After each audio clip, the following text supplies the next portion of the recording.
ସମସ୍ତଙ୍କୁ ପ୍ରଭୁ ଯୀଶୁଙ୍କର ବହୁମୂଲ୍ୟ ନାମରେ ମୋର ଆନ୍ତରିକ ନମସ୍କାର। ପ୍ରିୟ ବନ୍ଧୁଗଣ, ଆଜିର ଭିଡ଼ିଓରେ ଆମେମାନେ ସେଇ ଘରକୁ ଦେଖିବା, ସେଇ ଜାଗାକୁ ଦେଖିବା ଯେଉଁ ଜାଗାରେ ପ୍ରଭୁ ଯୀଶୁଖ୍ରୀଷ୍ଟ ଶେଷ ରାତ୍ରି ଭୋଜନ କରିଥିଲେ। ଶେଷ ରାତ୍ରି ଭୋଜନ ଅର୍ଥାତ୍ ଆପଣ ଜାଣିଥିବେ, ପ୍ରଭୁ ଯୀଶୁଖ୍ରୀଷ୍ଟ ଶତ୍ରୁ ହସ୍ତରେ ସମର୍ପିତ ହେବା ରାତ୍ରିରେ ସେ ରୁଟି ନେଇକି ଧନ୍ୟବାଦ ଦେଲେ, ତାକୁ ଶିଷ୍ୟମାନଙ୍କୁ ଦେଇ କହିଲେ, ନିଅ ଏଥିରୁ ଭୋଜନ କର। ଆଉ ପାନ ପାତ୍ର ମଧ୍ୟ ଦେଇ କହିଲେ, ଇଏ ହେଉଛି ମୋର ରକ୍ତର ସ୍ଥାପିତ ନୂତନ ନିୟମ, ନିଅ ଏଥିରୁ ତୁମେମାନେ ପାନ କର। ତେବେ ଏଇଟା କେଉଁ ଜାଗାରେ ହେଇଥିଲା, କେଉଁ ଜାଗାରେ ଏଇଟା ଘଟିଥିଲା, ସେ ଘର କେଉଁଠି, ସେ କୋଠରୀ କେଉଁଠି, ତାହାକୁ ଆମେମାନେ ଆଜିର ଭିଡ଼ିଓରେ ଆମେମାନେ ଦେଖିବା। ତେବେ ପ୍ରିୟ ବନ୍ଧୁଗଣ, ଆଜି ମଧ୍ୟ ପ୍ରମାଣିତ ହୋଇଯିବ ଯେ ପବିତ୍ର ଧର୍ମଶାସ୍ତ୍ର ବାଇବେଲରେ ଯାହା ଲିଖିତ ଅଛି ତାହା ସତ୍ୟ ଏବଂ ଜୀବନ୍ତ ଅଟେ। ଆଉ ସେ ଘର ଆଜି ଯାଏଁ ଅଛି, ସେ କୋଠରୀ ଆଜି ଯାଏଁ ଅଛି। ଏଥିରୁ ଏହା ପ୍ରମାଣିତ ହୁଏ ବାଇବେଲ ଏକ ସତ୍ୟ ପୁସ୍ତକ ଅଟେ।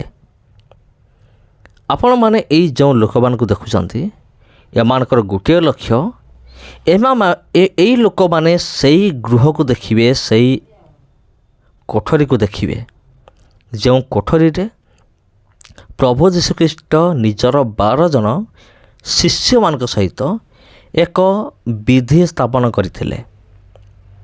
ରକ୍ତ ଏବଂ ମାଂସର ଏକ ବିଧି ସ୍ଥାପନ କରିଥିଲେ। ସେ ଘର କେଉଁଠି ଅଛି, ସେ ଘରକୁ ଦେଖିବା ହେଉଛି ଏମାନଙ୍କର ଲକ୍ଷ୍ୟ। ତେବେ ପ୍ରିୟ ବନ୍ଧୁଗଣ, ଦେଖନ୍ତୁ, ଏଇଠି ଲେଖା ଅଛି Rome of the last super. ପ୍ରଭୁ ଭୋଜକୁ ଇଂରାଜୀରେ ଲାଷ୍ଟ ସପର ବୋଲି କୁହାଯାଏ। ଏଇଠି ଲେଖା ଅଛି Rome of the last super. ଏଠି ହିବ୍ରୁ ଭାଷାରେ ବି ଅଛି, ଆଉ ଏଠି ଉର୍ଦ୍ଦୁରେ ବି ଅଛି। ଏଇଟା ହିବ୍ରୁ ଭାଷାରେ ଅଛି ଆଉ ଇଂଲିଶ ଭାଷାରେ ଅଛି। ହଁ ପ୍ରିୟ ବନ୍ଧୁଗଣ, ହିବ୍ରୁ, ଗ୍ରୀକ୍ ଆଉ ଇଂଲିଶ, ହିବ୍ରୁ, ଗ୍ରୀକ୍, ଇଂଲିଶ ତିନିଟି ଭାଷା ଲେଖା ଅଛି।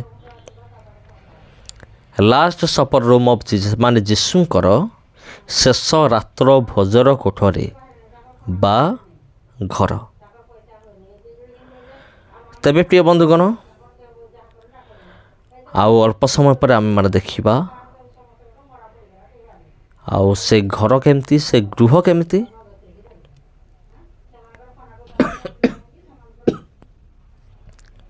ପ୍ରଭୁ ଯୀଶୁଙ୍କର ଶେଷ ରାତ୍ରି ଭୋଜର କୋଠରୀ।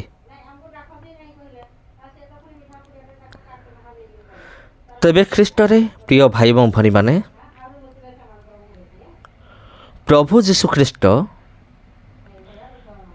ଯେତେବେଳେ ଜଗତରେ ଥିଲେ, ଯେତେବେଳେ ତାଙ୍କର ମରଣ ସମୟ ସନ୍ନିକଟ ହେଉଥିଲା, ସେହି ସମୟରେ ପ୍ରଭୁ ଯୀଶୁଖ୍ରୀଷ୍ଟଙ୍କର ଜଣେ ଶିଷ୍ୟଙ୍କର ଭିତରେ ଶୟତାନ ପ୍ରବେଶ କରିଥିଲା। ଉପର ରୁମ୍, ଏଇଟା ହେଉଛି ଉପର ରୁମ୍, ଆଉ ଏଇଠି ରହିଅଛି ତାଙ୍କର ଶେଷ ରାତ୍ର ଭୋଜନର କୋଠରୀ। ଆଉ ତା ନାଁ ହେଉଛି ଇସ୍କରିତୀୟ ଯିହୁଦା।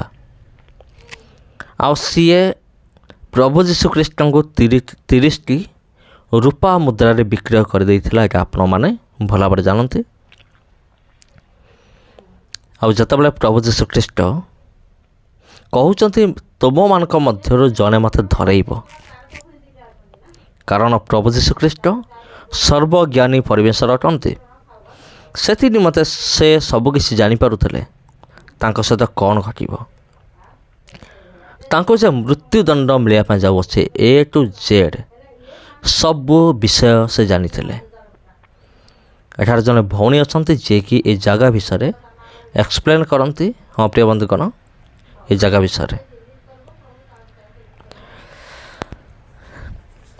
ତେବେ ପ୍ରଭୁ ଯୀଶୁଖ୍ରୀଷ୍ଟ ସବୁକିଛି ଜାଣିଥିଲେ, ସେଥିପାଇଁ ତାଙ୍କୁ ସର୍ବଜ୍ଞାନୀ ପରମେଶ୍ୱର ବୋଲି କୁହାଯାଏ।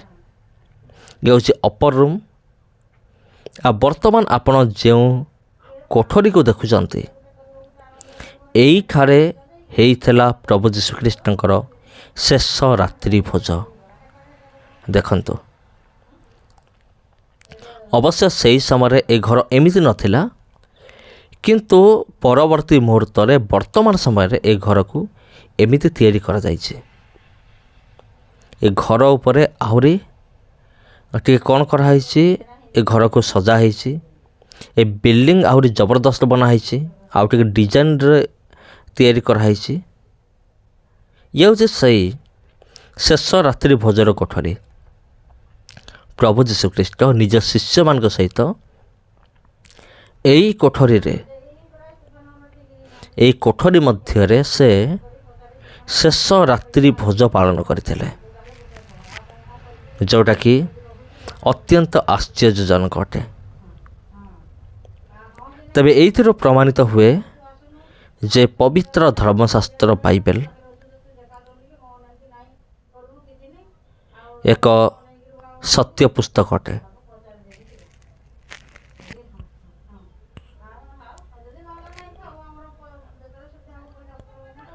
ତେବେ ପ୍ରିୟ ବନ୍ଧୁଗଣ, ଏଇ ଜାଗା କେମିତି ଲାଗୁଛି ଆପଣଙ୍କୁ କମେଣ୍ଟ କରିକି ନିଶ୍ଚିନ୍ତ ଭାବରେ ଜଣାଇବେ। ତେବେ ପ୍ରଭୁ ଯୀଶୁଖ୍ରୀଷ୍ଟ ଗୋଟିଏ ଦିନ ଶେଷ ରାତ୍ରି ଭୋଜ କରିଥିଲେ, ଏଇଟା ସତ୍ୟ ବିଷୟ ଅଟେ। ତାପରେ ଇସ୍କରିତ ଜିହୁଦା ବାହାରିଗଲା, ଆଉ ଗେତ୍‌ସେମନୀ ବଗିଚା ଭିତରେ ପ୍ରଭୁ ଯୀଶୁଖ୍ରୀଷ୍ଟ ଯେତେବେଳେ ପ୍ରାର୍ଥନା କରୁଥିଲେ, ସେହି ସମୟରେ ଇସ୍କରିତ ଜିହୁଦା ଶତ୍ରୁମାନଙ୍କ ସହିତ ଆସିଲା। ଆଉ ଶତ୍ରୁମାନଙ୍କ ସହିତ ଆସିଲା, ଆଉ ପ୍ରଭୁ ଯୀଶୁଖ୍ରୀଷ୍ଟକୁ ଧରେଇ ଦେଲା। କିଏ? ଇସ୍କରିତ ଜିହୁଦା।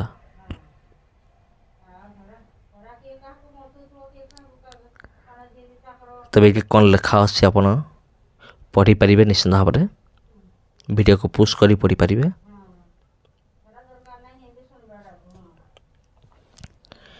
ଆଉ ଇଏ ହେଉଛି ଏକ ଛାତ, ଆଉ ଇଏ ହେଉଛି ଗୋଟିଏ ଘର। ଦେଖନ୍ତୁ, ୟାକୁ ଡର୍ମିଟାରୀ ଆବେ। ଏଠି ଲୋକମାନେ ରାତ୍ରି ଯାପନ କରିବା ପାଇଁ ଭଡ଼ା ଦେଇକି ସେମାନେ ରହନ୍ତି ଏଇ ଜାଗାରେ।